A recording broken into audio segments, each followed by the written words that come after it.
difícil. Ah, got it. Poderá ser o meu livro mais difícil, por várias razões. É um livro que fala sobre um tema que é bastante difícil, que é o tema da morte, de uma forma também muito direta. Eu quis realmente aproximar o mais possível este exercício literário da morte propriamente dita. Portanto, há esta ideia da perda, mas há também o corpo desta pessoa, que é um avô.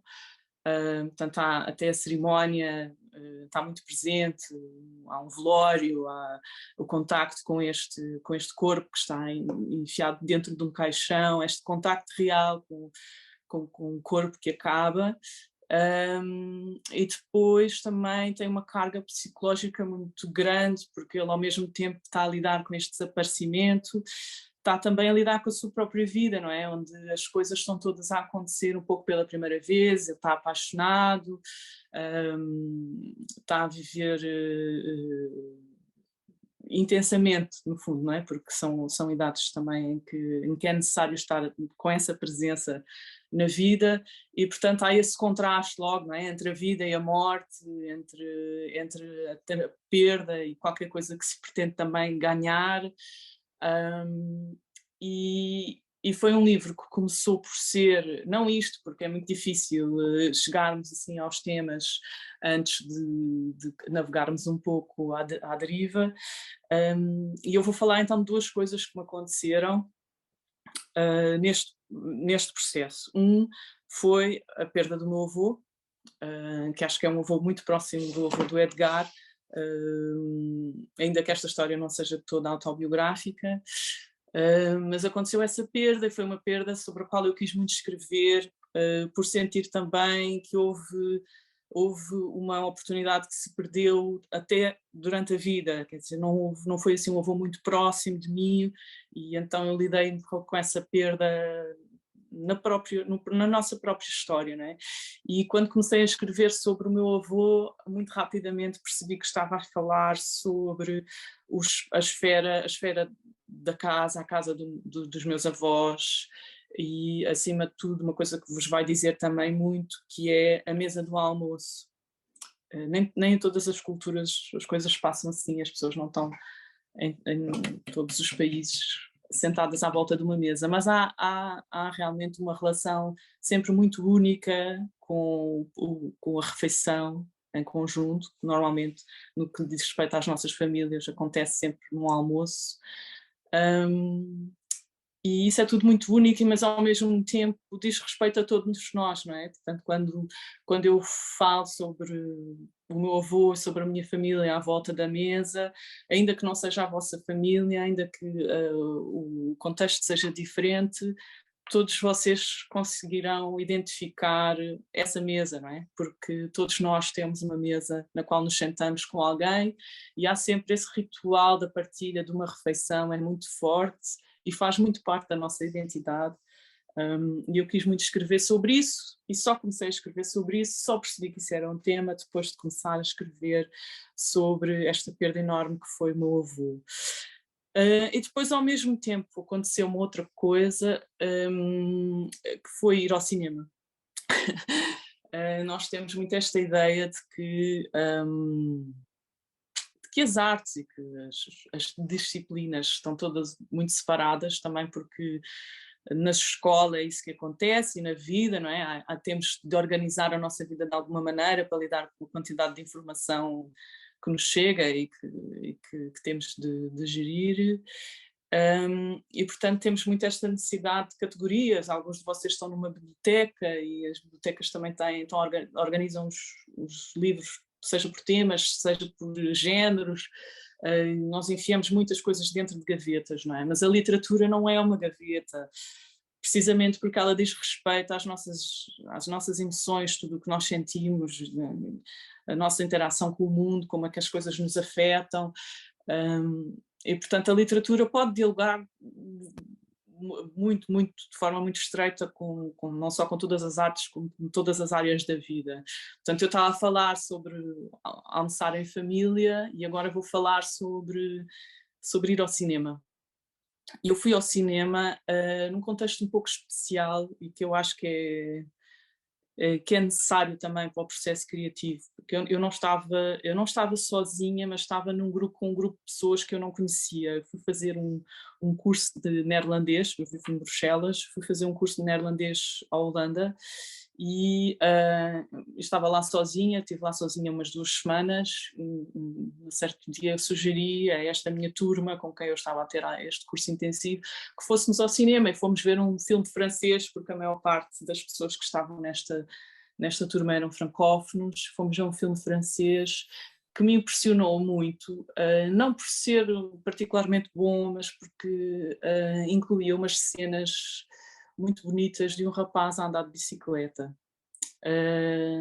Este rapaz não vivia com os pais, tinha uma relação muito conflituosa com os pais e vivia numa instituição e tinha muitos conflitos, quer nessa instituição, quer com o pai, quer com a mãe. Tinha uma vida muito difícil e no fundo o espaço de liberdade e de introspeção que ele tinha era nesses trajetos entre a instituição e a casa do pai, entre a casa do pai e a casa da mãe, em que ele andava de bicicleta. E aquele plano era muito bonito, porque era só, eles filmavam, na minha ideia, eu vi este rapaz na bicicleta durante minutos, mas se calhar eram só cenas de alguns segundos. Mas tudo o que ouvíamos realmente era o vento, não é? Daquelas descidas numa rua, e o som daquela bicicleta, e aquele rapaz de repente a controlar o seu destino, porque está aí com a sua própria vontade, com os seus pés, com a sua bicicleta numa certa direção. E aquilo emocionou-me por alguma razão e fiquei muito a pensar nisso, porque é que aquela bicicleta e aquele rapaz naquele movimento me diziam tanto. E muito rapidamente libertei-me da bicicleta e cheguei a este movimento de um rapaz que vai em direção a qualquer coisa pelo seu próprio pé, e muito rapidamente cheguei então à corrida. Porque realmente essa atividade de nós decidirmos que vamos a algum lado e vamos pelo nosso próprio pé, da maneira como nós queremos, escolhendo o caminho que queremos, e essa pressão também de ter que ir por alguma razão, podem ser várias, com esse sentido de urgência, seja porque estamos atrasados, não é? Correr para apanhar o metro, correr para chegar à aula a tempo, correr para fugir, correr atrás de alguém. Isso são realmente desafios físicos em que ficamos completamente dependentes só do desempenho do nosso corpo, que são muito fortes e poderão ser das coisas que mais nos mostram que estamos vivos, não é? Essa ideia de que temos esse domínio sobre o corpo e sobre a nossa vontade, somos nós que decidimos como é que vamos e para onde vamos. Ainda, claro, normalmente estamos sempre a cumprir exigências que não são as nossas. Mas essa ideia da corrida interessou-me muito e eu comecei a escrever muito sobre isso, à parte, não sabia ainda que ia juntar estas duas histórias do avô que morreu e do rapaz que está a correr. Comecei a escrever sobre este rapaz a correr, ainda sem objetivo nenhum, e comecei também a ler muito sobre corrida, porque felizmente há muitos escritores que correm, eu não corro, mas gosto muito de escrever sobre correr. Mas há assim os diários também muito conhecidos, um deles do Murakami, sobre corrida, sobre a relação dele com correr e escrever, e o processo mental de nos ultrapassarmos a nós próprios e pronto, e por causa disso comecei então a escrever sobre este rapaz e à medida que ia escrevendo, apesar dele já estar a meio desta corrida, eu fui-me aproximando tanto do fim da corrida como do início, porque ainda estava a tentar procurar, não sabia bem porque é que ele tinha começado a correr e também não sabia muito bem onde é que ele ia dar, e achei que ao mesmo tempo isso era interessante como desafio para um leitor, não é? Começar assim, entrar dentro de uma corrida e correr nos dois sentidos, não é? Para a frente e para trás, perceber onde é que a corrida começa e onde é que ela acaba. e depois percebi que ele tinha que estar num momento de grande explosão, ninguém corre desta se não for por exercício ou porque está a participar numa maratona, em princípio corremos porque estamos num grande sentido de urgência, com quase um sentido de atraso em relação a qualquer coisa. Percebi que ele poderia estar a fugir, mas também poderia estar a correr atrás de qualquer coisa. E percebi que isto poderia também ser só um processo de lidar com as emoções. Portanto, nesse sentido é o meu livro, é também um livro difícil porque é muito plástico. Plástico aqui porque não é assim tão verosímil quanto isso, não é? Imaginar uma pessoa começa assim a correr e não para mais e está confusa, e ainda por cima, da maneira como isto tudo acontece, é tudo assim muito exacerbado, não é? De emoções muito fortes e muito à flor da pele, mais à flor da pele que pode existir, porque nós estamos com ele e estamos sempre, pelo menos esse era o meu objetivo enquanto o escrevia, com estes, num constante estado de ansiedade a correr com este rapaz, não é? Eu, enquanto escrevia, eu senti que eu própria corria, não é? Eu chegava a casa num processo que me fazia transpirar imenso e sentia que eu própria estava a viver as coisas com mais velocidade enquanto estava a escrever. E pronto, e muito rapidamente então, quando mergulhei mesmo dentro deste rapaz, percebi que ele estava a lidar também com esse avô, e com outras coisas que acontecem na vida dele, como apaixonar-se. E assim surgiu o Supergigante. O Supergigante também, pronto, este título, para quem lê o livro, ou para quem conhece um pouco o nosso universo, tem que ver com as estrelas supergigantes. Portanto, há aqui também o interesse pela astrofísica, pela astronomia, portanto, os planetas e as estrelas, sobretudo o Sol, está muito presente, de como nós todos somos explosões, não é? Em contínuo, como tudo é vida e ao mesmo tempo tudo parece estar sempre a terminar, e como o fim pode ser o princípio de outra coisa.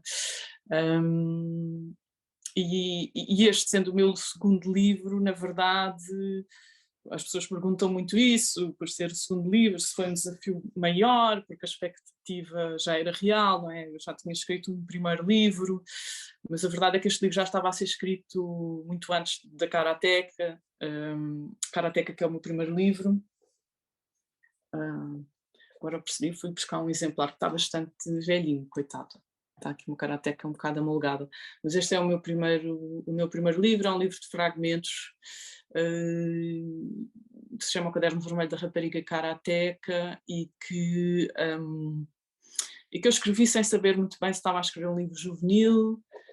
Parte muito das minhas experiências, porque fiz karatê, tenho umas ilustrações lindas do Bernardo Carvalho também. Isto é um coelhinho da Páscoa, mas é ela própria. Está aqui o karatê. E o Supergigante, sendo o meu segundo livro, as pessoas perguntam muito se havia já essa pressão de que, meu Deus, estava a escrever um livro para me afirmar com uma autora, mas isso não estava muito presente, porque realmente ele já estava, eu já estava a trabalhar nele há bastante tempo. O que é que eu posso dizer mais sobre o livro? Foi um livro com o qual sofri muito, nem sempre escrever é um lugar de prazer, como alguns de vocês saberão. Eu até gostava de ter começado, era por aí, porque eu também já tive 12, 13, 14, 15 anos, e às vezes nós adultos esquecemos que temos que dizer isso também, porque às vezes a distância parece grande e as pessoas surpreendem-se muito que eu sinto a necessidade de escrever para um público ou sobre adolescentes que não são propriamente pessoas próximas de mim, porque em princípio as pessoas quando têm 39 anos dão-se com pessoas que também têm 39 anos ou idades próximas, Mas o que aconteceu, que pelos vistos não acontece muito na vida das pessoas, foi eu não me esqueci dessa idade. E não me esqueci, não sei, eu acho que vivi muita coisa, não é que eu esteja só pegada a essas memórias. Mas realmente eu lembro muito bem de ter 13 anos, e de ter 14 anos, e de ter 15 anos.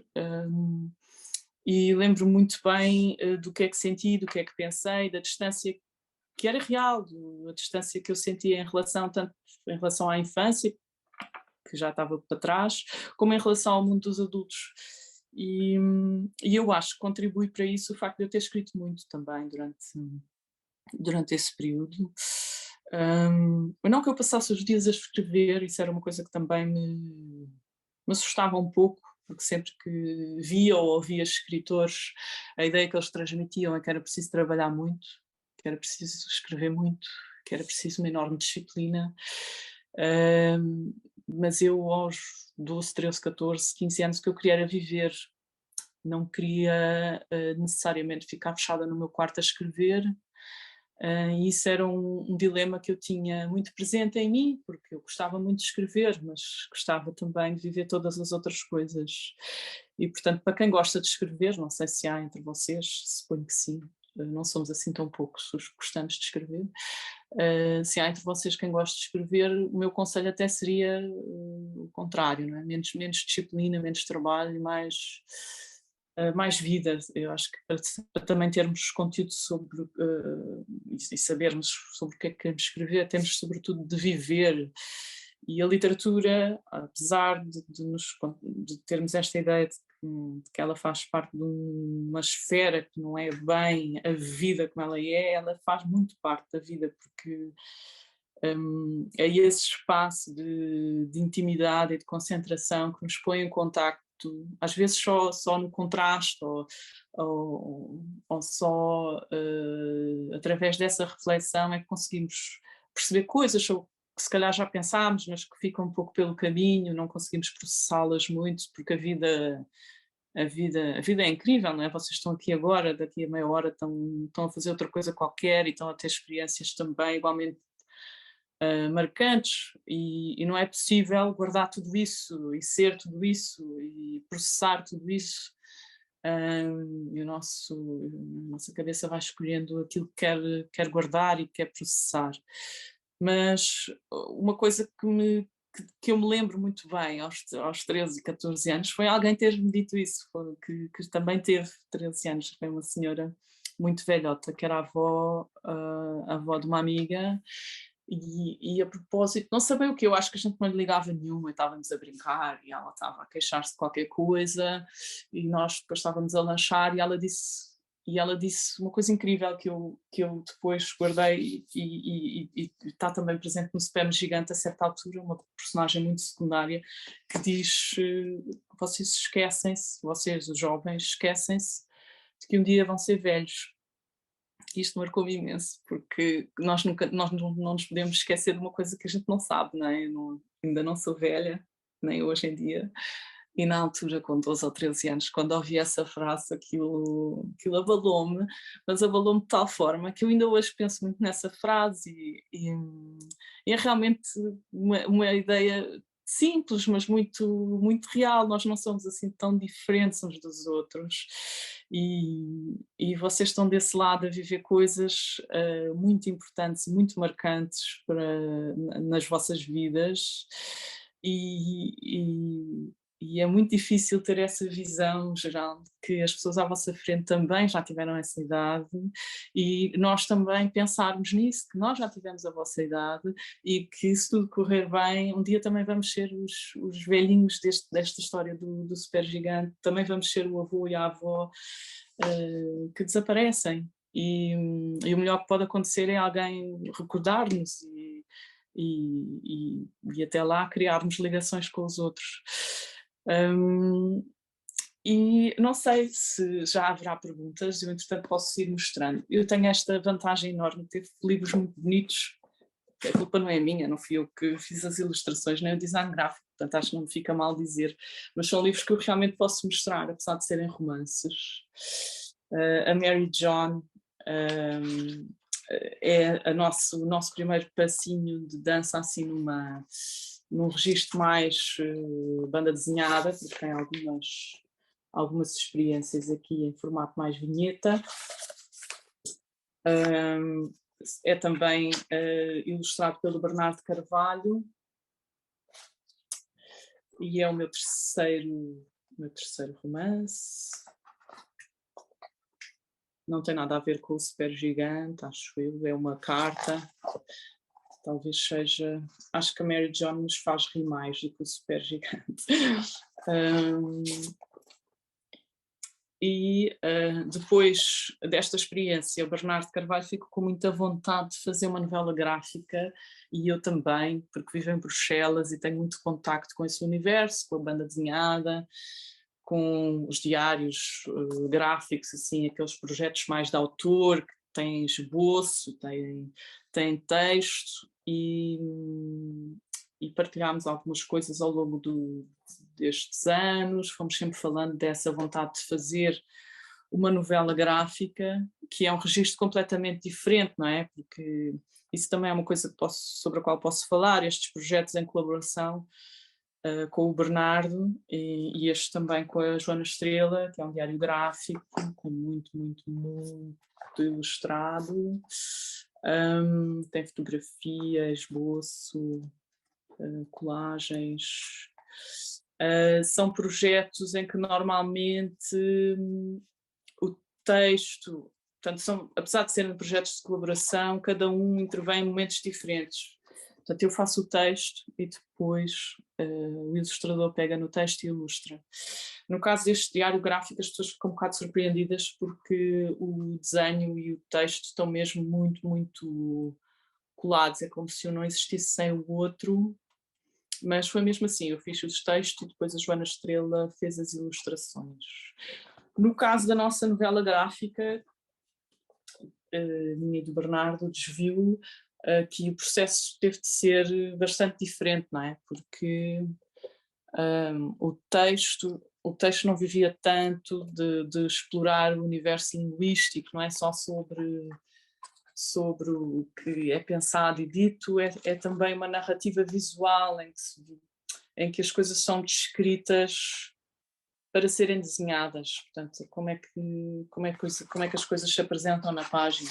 Começando pelo início, posso mostrar só isto acho que tem interesse. Portanto, começamos aqui um livro com umas imagens do espaço, parece estar aqui uma nave espacial e uma heroína aqui num ambiente de guerra. E depois apercebemos na terceira página que é um rapaz que está a ver esta história, parece estar deitado ou numa cama ou num sofá. Depois vemos que ele está de facto no sofá e ao mesmo tempo que vê, claramente trata-se de um vídeo que ele está a ver, um filme, está a ver um filme na televisão e está a falar com a mãe. Portanto, a primeira frase que nós lemos, a primeira frase propriamente dita, aparece na segunda página e é não te esqueças das plantas. Mas claro, para eu escrever este livro, o texto não pode começar assim, não te esqueças das plantas. O que aparece é imagens, portanto, o que aparece é uma descrição sobre alguém que está a ver numa televisão um filme com naves espaciais e com guerra e eventualmente monstros. E depois há uma transição, portanto, aqui é uma narrativa realmente visual, uma transição para o rosto do rapaz que está deitado num sofá e que está em diálogo com a mãe está ali a cirandar por uma sala de estar e há depois um diálogo entre eles. Não te esqueças das plantas, e depois pergunta-lhe, vais à varanda dizer adeus? E ele diz, se tu quiseres, eu quero. E ele diz, então eu vou. A mãe pede-lhe um abraço. Portanto, tudo isto foi descrito visualmente. Portanto, o que é que nós estamos a ver? Ele está deitado, qual é a expressividade dele, em que momento é que ele se levanta para dar esse abraço à mãe. Portanto, aí o desafio foi completamente diferente e exigiu muita interação entre mim e o Bernardo. Portanto, eu escrevi as primeiras um argumento, né, de banda desenhada, e fui mostrando ao Bernardo aquilo que estava a fazer, e ele fez umas experiências de vinhetas para percebermos se o ritmo era apropriado, se conseguíamos partir dali para uma coisa mais longa, quão longa, às vezes uma coisa numa frase, por exemplo, dar um abraço, eu lembro-me disso. Dar um abraço. A mãe diz, dá-me um abraço. E ele levanta-se, dá-lhe um abraço. E depois a mãe diz, isso não foi um abraço. E ele abraça-a outra vez. Isto, visualmente, para mim, era muito estranho imaginar isto, mas era isto que eu queria que acontecesse. Só que eu não sou ilustradora, designer, não sei até que ponto é que o desafio era impossível, alguém abraçar alguém, a outra pessoa dizer isto não é um abraço, depois abraçam-se outra vez. Quantas páginas é que demora este relato, não é? Ou até que ponto é que pode ser interessante a mesma coisa, a pessoa aproxima-se de outra, dá um abraço, depois desabraçam-se, depois abraçam-se outra vez. Quanto tempo é que isso demora? Quantas páginas é que isso são? E era preciso Bernardo desenhar para nós percebermos, ok, isto pode ser, é mais do que uma dupla, não é? Então eles abraçam-se primeiro, dão um abraço, e tudo isto está descrito, não é? Portanto, ele para o vídeo, levanta-se, dá um abraço, e depois a mãe desabraça, diz, isto não foi um abraço, e eles abraçam-se outra vez. Mas era preciso existir, nós fazermos estas experiências para percebermos quanto é que isto demora na leitura e quanto é que eu poderia fazer em termos de transição de uma imagem para a outra, quantas imagens é que, não é? Quando nós pensamos numa narrativa visual, há muita coisa que pode acontecer, não é? Sobretudo se for um filme, mas se for para conseguir condensar isso numa narrativa como esta, uma novela gráfica, tinha esse interesse porque nos exigia sempre esse exercício de condensação. Estou a ver cá perguntas no fórum, só agora que eu vi no nosso chat. Ui, tanta... Há realmente muitas perguntas no nosso chat. Eu vou pedir à Ana, se quando quiser passar, vou pedir, vamos tentar seguir uma ordem das escolas que nos enviaram um pedido para colocar as questões. Tivemos a ler aqui as questões colocadas, muito interessantes, muito poéticas também, mas vou-lhe pedir para ver se conseguimos seguir uma ordem da chegada da solicitação para intervenções. Sim, eu estou a ler as perguntas, eu posso ir respondendo, acho que algumas já foram respondidas, não é? Como é que imaginou o livro do Super Gigante? Foi, no fundo, tudo que eu disse até agora sobre passar pela morte do meu avô e depois o grande impacto de ver um filme que me impressionou muito sobre um rapaz numa bicicleta que eu depois simplifiquei e transformei num rapaz a correr. O menino a correr no cantinho do livro foi uma ideia do Bernardo, vou mostrar outra vez. E foi uma coisa muito polémica, porque até gostava de saber se perturbou a leitura de alguém, porque isto é um menino que aparece aqui a correr nas páginas todas e dá mesmo vontade. Assim já, lá está, há aqui uma narrativa visual que já vai acontecendo, mas isto, quer dizer, o livro que obriga tanto a uma pausa em todas as páginas poderia perturbar a existência sempre deste rapazinho aqui. E isto foi muito discutido, mas na verdade nós gostávamos tanto do menino. Bem, então eu vou passar às intervenções dos alunos, que estão com imensa curiosidade de colocar algumas questões, e por isso peço imensa desculpa às letras soltas, vou pedir, obrigado, vamos tentar seguir aqui uma ordem possível e depois passaremos, se houver no final de tempo, a outras questões, está bem? Então, agrupamento de escola Júlio Diniz, Vila Nova de Gaia, a Mariana Oliveira está presente? Sim? Somos nós aqui, peço desculpa. Então, bom dia. Então, a senhora Mariana, quer vir apresentar a sua questão, se faz favor? Eu tinha posto a Mariana como portadora, mas vai falar a Lara em vez da Mariana, peço desculpa. Não há problema. Olá, espero que se encontre bem. Eu queria lhe perguntar qual é que foi a sua intenção e a sua inspiração em escreverem tantos sentimentos ao mesmo tempo no mesmo livro? Pois, eu não sei se há muito essa ideia de cada intenções quando as pessoas fazem o que fazem, seja escrevem um livro ou porque fazem uma obra de arte ou porque fazem uma coreografia, que no caso eu queria muito explorar estes temas de que falei e realmente essa grande explosão que é alguém a correr e a atingir o seu limite físico, eu achei que era que se coadunava muito bem com uma explosão também emocional e não houve nenhuma intenção, não há nada subliminar nisso. O que eu quis foi mesmo pôr esta personagem nesta situação limite em que está por um lado a viver coisas muito importantes na sua vida e a tentar justificar essa felicidade que está à espera dele perante a perda e a tristeza que é assistir ao desaparecimento do avô.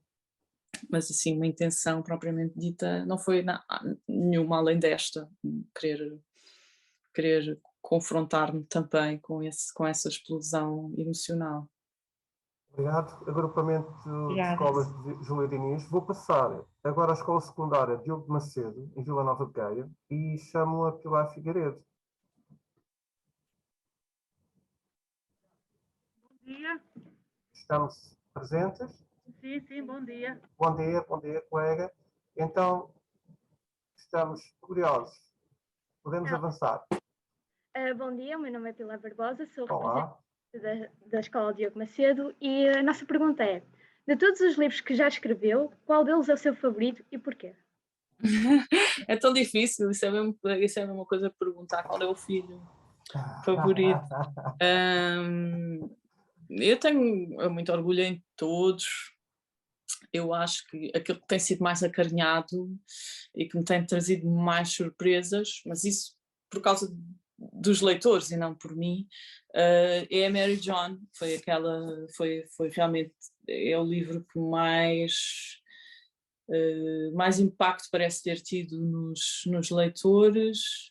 O Supergigante também, mas o Supergigante tanto é amado como é odiado, porque às vezes eu tenho noção de que é um livro muito difícil e, portanto, exige uma certa maturidade do leitor e muita concentração e muito, muito folgo, e isso não é fácil. Mas também por isso gosto muito dele, gosto dele por ele ser difícil. Gosto da Karateka por ter sido o primeiro, sem ela não haveria o resto. Isto foi uma aventura muito, muito bonita que eu vivi com a Karateka. Foi ela que me trouxe ao planeta Tangerina, foi ela que me apresentou a este grupo extraordinário de ilustradores com quem eu gosto tanto de trabalhar. Mas a Mary John, se calhar, é o livro que também foi o mais traduzido. Tem edições tanto na América Latina como na Holanda e, portanto, o feedback é muito interessante porque é muito diferente. Leitores nórdicos e leitores latino-americanos têm sensibilidades muito diferentes, dão um feedback muito diferente. Foi muito engraçado trabalhar na tradução deste livro, na adaptação tanto ao México, depois à Catalunha, à Holanda. Foi também adaptado para o português do Brasil. Houve muitas questões, foram muito, muito levantadas, porque tem muita coisa, talvez. Acho que foi o livro que me fez confrontar mais com a realidade tão portuguesa que está neste livro, com tanta coisa que é tão específica, até na nossa arquitetura. Esta praceta onde a Mary John se encontra com os amigos não é muito óbvia para quem está no México, não é muito óbvia para quem está na Holanda. É interessante pensar sobre isso, como uma praceta pode ser uma coisa tão específica, como as circunstâncias definem tanta coisa na nossa vida. Portanto, este livro foi assim o que trouxe mesmo muita coisa. Muitos leitores me escrevem sobre ele, talvez por isso. É um livro que tem sido objeto de muito, muito feedback sempre.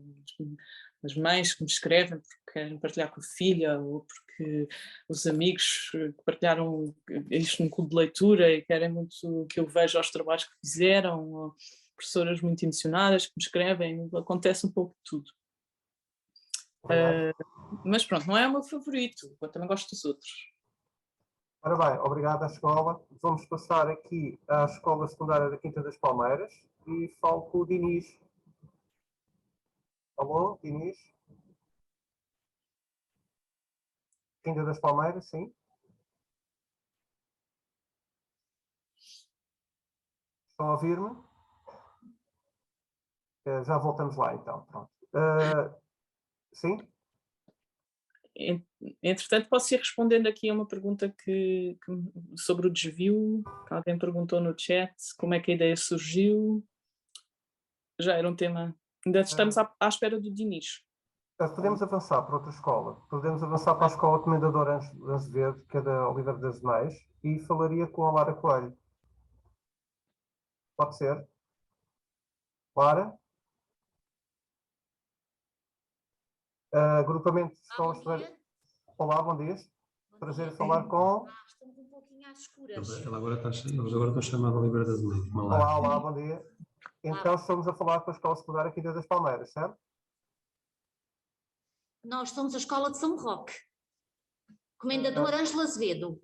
Então apresenta a sua questão. Obrigado. Bom dia. Bem-vindo. Bom dia. Então eu tenho aqui o aluno Tomás. Pode ser? Pode ser. Então vá, não há problema. Obrigado. Eu queria perguntar se o poeta Fernando Pessoa influenciou o seu pseudónimo.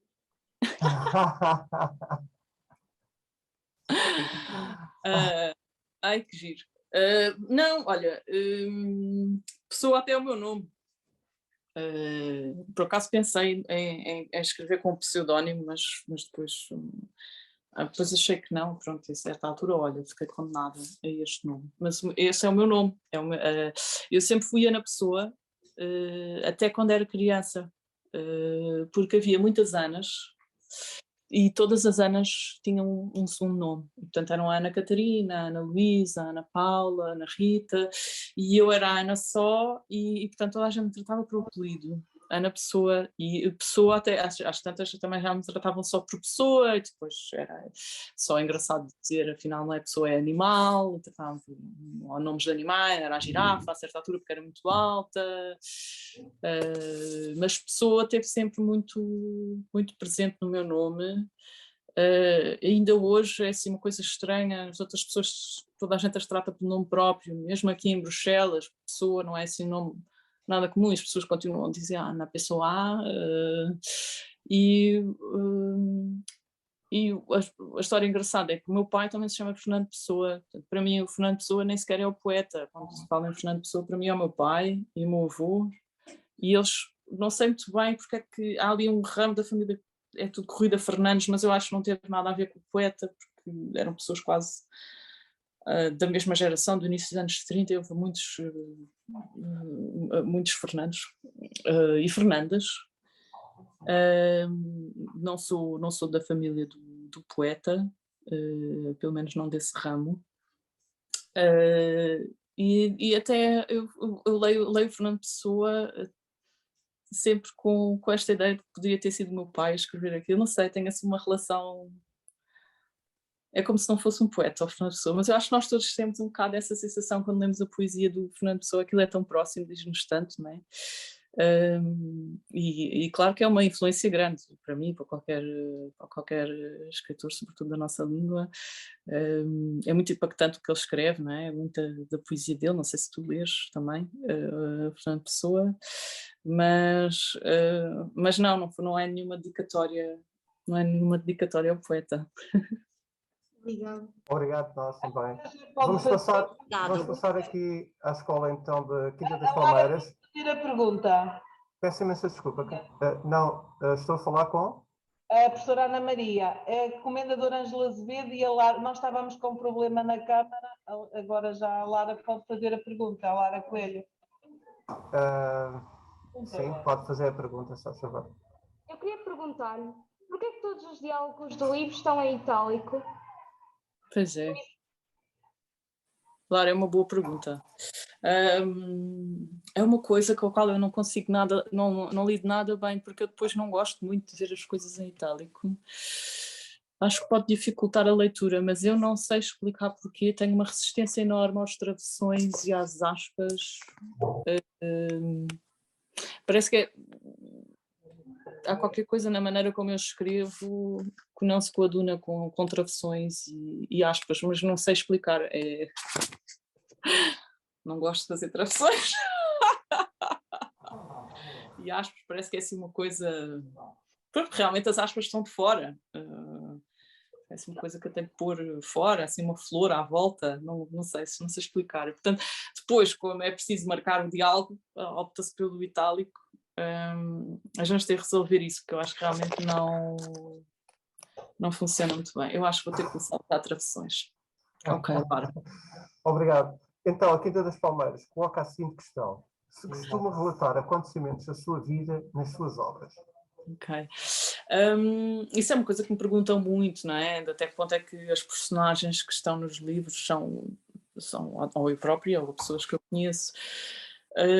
Eu acho que nós estamos sempre a processar um pouco tanto as nossas vivências como as vivências dos outros. As coisas têm impacto em nós, não é? Portanto, de certa forma, claro, tudo que eu escrevo será sobre coisas, não é que elas tenham acontecido. Por exemplo, ninguém no funeral do meu avô desatou a correr, e não me lembro de nenhum episódio assim, de alguém que tenha começado a correr de uma forma assim tão explosiva.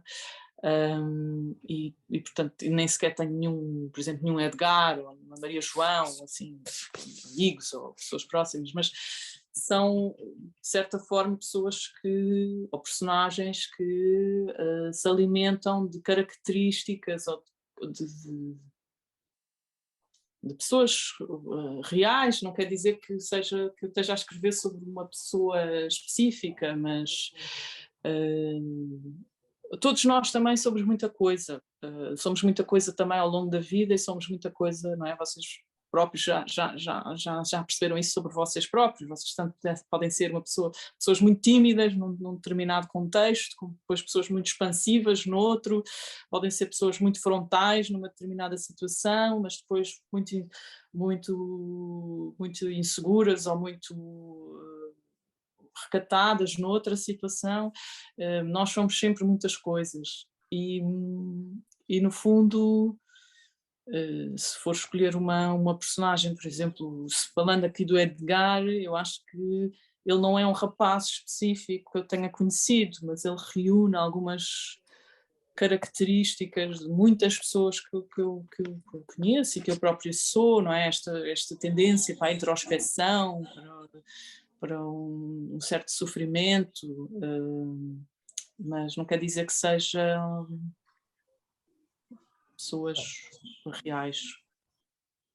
Obrigado, Quinta das Palmeiras. Vou falar agora com a Escola de Ferreira do Zézer e com a Joana Filipa, e passaremos depois a seguir para o agrupamento de escolas de Efadóbitos, para o Martim Simão, se fosse possível. Então, Ferreira do Zézer, se quiser participar, ou se puder, é mais se puder às vezes, porque queremos muito participar. Sim, Ferreira do Zézer? É o Martim? Oh, bem-vindo, Martim. Martim. Olá, boa tarde. Boa tarde. Olá, bom dia também. Tudo bem? É sempre bom dia, boa tarde. Bom dia, Estepas. Não faz mal, tudo bem. Não está frente. Eu gostava de saber porque é que no livro Supergigante escolheu a estrela Rígel. Olha, Martim, obrigada por essa pergunta. Acho que nunca me tinham perguntado isso. Não houve assim, o que eu fiz foi ler sobre este assunto como se fosse a primeira vez, um pouco para me aproximar desse conhecimento de fora, não é? De alguém que tem esta idade e que se interessa por estes temas. E quando comecei a ler sobre as estrelas, este era um exemplo de uma estrela supergigante, e eu achei o nome interessante. Acho que foi só isso. Ok, obrigado. Obrigada eu. Bom dia. Obrigado, Martim. Não sei se conseguimos ouvir agora a escola de Ferreira do Zezer, se é possível. Então, quando for possível, digam-me, só favor, depois voltaremos aqui a falar convosco. Gostaria de falar então com a Escola de Celeiros, em Braga, e com a Mafalda Machado. Olá, bom dia. Olá, bom dia. Quem vai falar é a Mafalda. Muito bem. No início tivemos alguns problemas técnicos, não sabemos abundância, mas a turma escolheu uma pergunta um bocadinho mais pessoal. Parabéns pelo seu trabalho. Obrigada. A Mafalda vai falar. Mafalda, aqui para a câmara. Olá, bom dia, sou a Mafalda. Olá, bom dia. A nossa turma gostaria de saber o que cativou para começar a escrever histórias aos 10 anos e o que levou a ir para fora. Não pensa regressar ao nosso país? Ok. Obrigada, Mafalda. Espera que isso eram 2 perguntas. Porque é que eu comecei a escrever? Eu realmente acho que a nossa história de vida tem sempre muito que ver com as nossas experiências, as escolhas que nós fazemos têm muito que ver com as experiências positivas que nós temos. E eu tive sempre experiências muito positivas a ler e a escrever. Eu não sei o que é não gostar de ler, ou não sei o que é não gostar de escrever, porque realmente quando esses desafios me eram apresentados era a coisa que eu mais gostava de fazer, era ler e escrever. E depois uma diferença que fez, que é real, eu tive professores de português extraordinários, professores realmente extraordinários, que tinham uma grande paixão pela leitura e também pela produção criativa, que eu, segundo percebo, isso desapareceu um pouco da escola, mas nós escrevíamos realmente muito e eu era uma coisa que eu gostava de fazer, portanto, foi aos 10 anos, porque nessa altura começaram a dizer que eu tinha que fazer composições em casa e era uma coisa que eu realmente gostava mesmo muito de fazer. E porque gostava também muito de escrever e de ler, acho que esse é natural uma pessoa interessar-se depois pelas línguas. Aprendi depois muito bem o inglês, aprendi o francês, o alemão, e por causa do alemão acabei por estudar línguas e literaturas modernas, e por causa disso tive depois a minha primeiríssima oportunidade de emprego foi fora, foi na Alemanha, e saí de Portugal sem saber, eu nunca mais cá ponho os pés, não foi nada esse o sentimento. Eu acho que quem está fora continua sempre a querer voltar, mas pronto, tenho uma vida que faz sentido fora e enquanto fizer sentido cá estarei. Não houve assim, não quis fugir de nada, juro, nesse aspecto não sou nada legal. Muito obrigada. Obrigado, Mauro. Muito obrigada. Escola Básica de Alfena, Valongo, a Rafaela Santos está presente?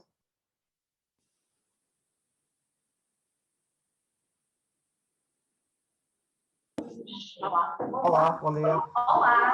Olá. Bom dia. Eu queria perguntar o porquê da escolha de uma estrela super gigante para a obra. Porque é que eu escolhi uma estrela super gigante? Teve um bocado que ver, como eu disse há pouco, sobre a estrela Rigel, teve a ver com essas leituras que eu fiz sobre o sistema solar, sobre as constelações, sobre a nossa galáxia.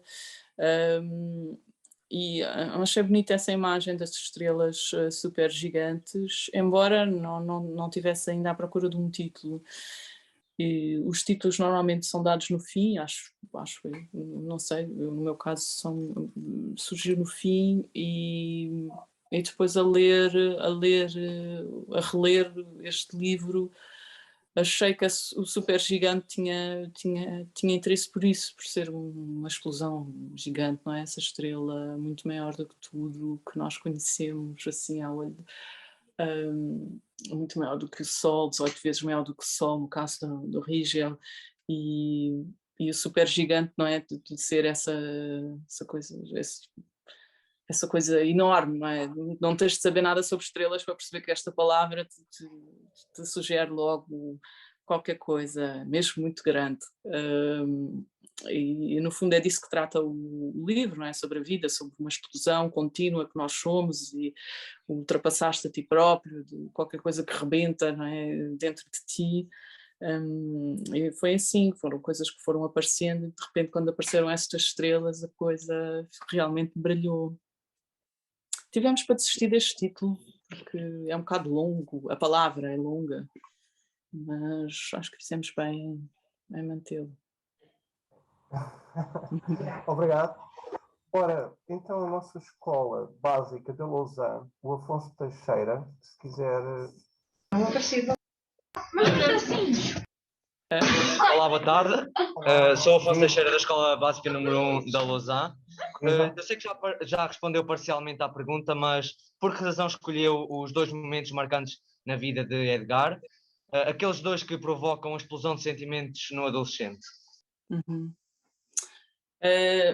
Pois, isso escolher, foram quase os temas que me escolheram a mim, não é? Aconteceu, né, nesse período da minha vida, eu ter perdido o meu avô e ter pronto, muita vontade de escrever sobre isso, e depois eu querer contrastar isso, porque acho que muitas vezes nós aprendemos através do contraste, isso é interessante.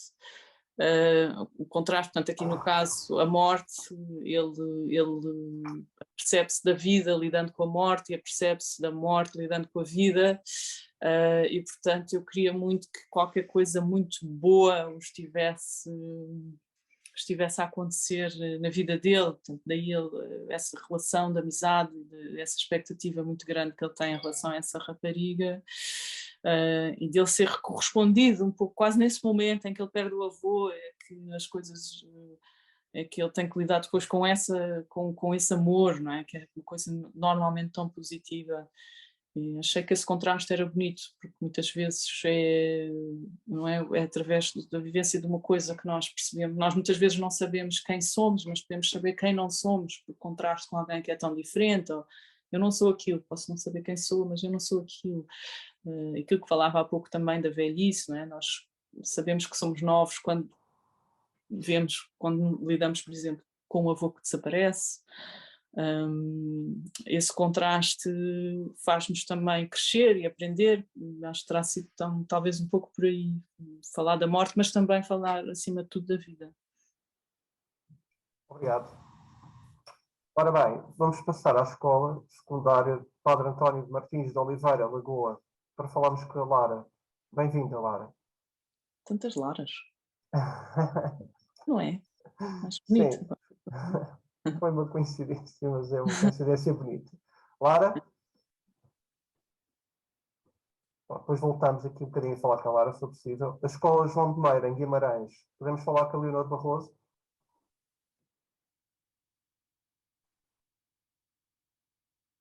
Bem, vamos avançar um bocadinho, depois voltamos atrás. Agrupamento de Escolas Martim de Freitas, em Coimbra. A Sara Alves.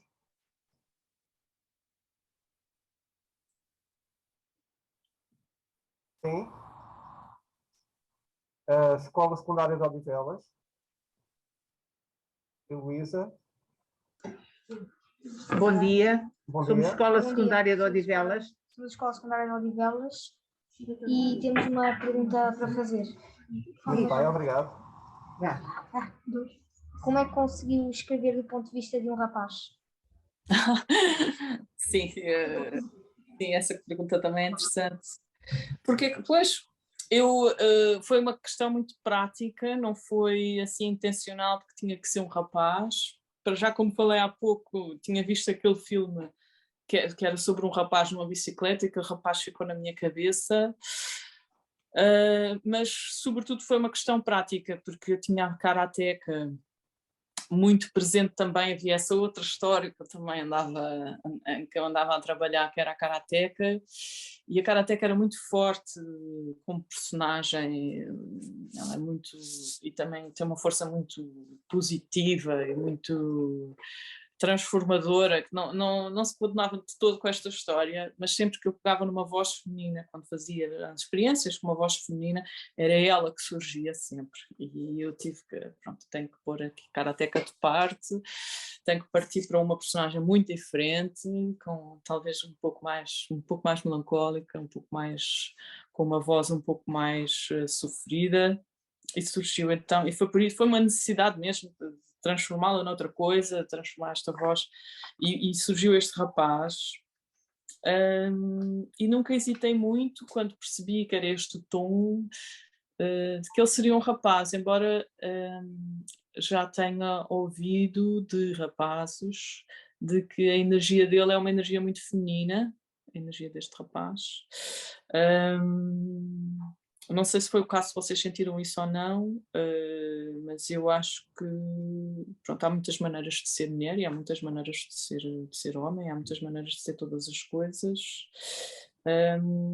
e pronto, não foi assim uma dificuldade, lá está, porque eu mais uma vez também não acho que sejamos assim tão fundamentalmente diferentes. Há uma sensibilidade que é humana, não é? Que é estarmos aqui a lidar com esta condição humana de estarmos vivos e desaparecermos a certa altura e de termos estas emoções extremamente intensas, e isso diz respeito a todos. Não houve assim uma dificuldade em particular, mas talvez ele não seja um rapaz propriamente, não sei. Obrigado, Ana. Bom dia, João. Bom dia. Sim, o agrupamento de escolas Martim de Freitas já está em condições para participar. Nós há bocado temos um problema técnico que podemos participar na nossa intervenção. Então, se não se importar, e também a Ana, ficaríamos com esta última questão, para depois podemos encerrar a sessão. Peço imensa desculpa às outras escolas, não podemos chegar a todos, como alertámos no início, e só temos a agradecer todo o trabalho, uma vez mais, dos professores, dos alunos e de toda a gente que esteve por trás a organizar aqui esta sessão. Por isso, vou passar à escola e depois encerraremos mesmo aqui a nossa atividade toda, está bem? Obrigado, então. Olá, eu sou a Sara, da Escola Martim de Freitas. Queria agradecer desde já a presença e o convite. E visto que no livro O Caderno Vermelho da Rapariga Karateka, a autora identifica-se com N, deduzindo que o nome da personagem também é Ana, eu queria perguntar se neste livro a autora fala de algum aspecto da sua vida. Sim, esse será... Claro que quando ele foi publicado eu não disse isso e tinha muito medo de dizer isso, mas agora não tenho reservas nenhumas em dizer que esse livro será o mais autobiográfico. Foi aquele que eu tentei também... Foi, no fundo, um exercício de alguma humildade, porque eu também não sabia como navegar assim nesse registro da literatura juvenil, não sabia muito bem se estava a escrever ou não, uma coisa dentro deste género, e portanto peguei naquilo que eu conhecia, e no caso foi na minha vida. Claro que não é a história da minha vida, até porque a Karateka, na verdade, é um livro que, apesar de uma pessoa ter a ideia de que vai ler um diário, ele é tudo menos um diário, porque tem muito texto de ficção. Mas tudo o que tem a ver com a realidade dela, ela faz karatê, tem um irmão mais velho, tem uma relação complicada com Deus, porque anda numa escola católica, tem essa presença das freiras na vida dela, tem os professores, uma relação muito próxima com professores, há uma professora portuguesa, um professor de educação visual, há a mãe e o pai, há os avós, e todos eles, o meu pai, quando leu o livro, disse que conhecia toda a gente, inclusive aos professores, e é verdade. Sim, é um livro muito autobiográfico. Obrigado, Ana. Obrigado, a escola também. Eu gostaria muito, toda a gente, de certeza, gostaria muito de continuar, mas, em primeiro lugar, eu queria agradecer também aqui ao meu colega Jorge Borges, que sem ele isto teria dado muito mau resultado hoje de manhã. Obrigado, Jorge, muito obrigado. Estou a sentir-me no meio do lugar, acho que ainda estou a correr desde madrugada. Obrigada, Jorge. Estou em conta. Obrigado. Muito obrigado. Nada, por amor de Deus. Eu estou a correr desde madrugada e eu pensava que isto ia correr tudo bem, estava tudo controlado, e depois, como nos romances e no seu romance, isto não estava nada previsto. E como na vida, isto não estava nada previsto. As nossas desculpas a todas as escolas e aos alunos e à Ana e aos nossos colegas também por este imprevisto matinal. Não era isto que desejávamos, mas é assim, é um imprevisto da vida, como disse muito bem a Ana. Tchau, Ana! Quero agradecer à Ana e em nome do PNL uma vez mais. Obrigado. A sua presença foi muito desafio bom. Grande e acho que funcionou perfeitamente. Parabéns a todos os alunos que participaram. Eu não tivesse desse lado, não teria tido a coragem de agarrar assim, vir assim para a frente e fazer perguntas. Ainda temos aqui muitas perguntas para responder. Obrigada. Obrigada. Muito obrigado. Muito obrigada. Obrigado a todos. Muito obrigado pela gratidão. Um abraço a todos. Muito obrigado.